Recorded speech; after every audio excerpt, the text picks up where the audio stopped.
join me up here? Questions? Julie, I'm just kind of wondering, is legislation necessary to open up these additional centers, or could this model sort of be replicated outside of the legislative process if it's not adopted? We do not. Thanks for your question. And the question is, do we need this legislation to replicate centering program in community health centers?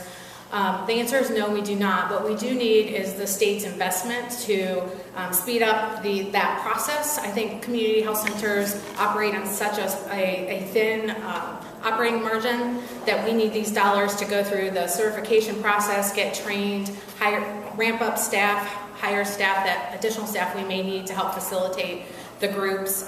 There's room, like literally spacing issues you need to think about, food costs, things like that in the training. So it will definitely enable health centers across the state to implement. And how much do these programs cost, and how much is set aside in the legislation?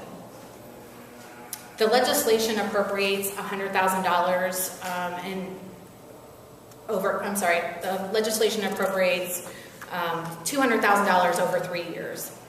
To each of the participating health center sites.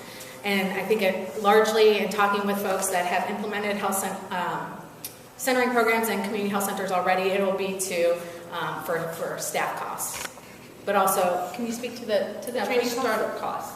Like I said, this is a system redesign. This isn't you just come in and you train a few people. You really have to do a whole system redesign. So it does involve people that are trained to come in and train the facilitators, talk to the CEOs. You need to take a day or two out of your clinic to go through this whole process. There is some materials that are involved and some snacks that are involved, but the major cost involved is setting up the system redesign to be successful. Whenever you try to change the way you're doing anything, including healthcare, there has to be a buy-in from everybody.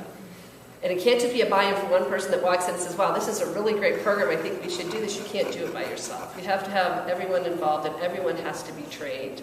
And then just coming back and also looking at your site again and helping you continue to improve your site and continue to make it a successful site. Is there a cost from others to participate in these programs? No, and it's interesting you asked that. I mean, another topic. I really think, no, there's not a cost for the moms. That's why some of the other costs come in for the book. And in our practice, I can't imagine it would be either the extra cost. But it's for the books and for the snacks, and if you have incentives. And I think, sometimes we try to advocate for some of the health insurances to help us pick up some of those costs, and we go out and we get grants for some of the costs, but for the moms.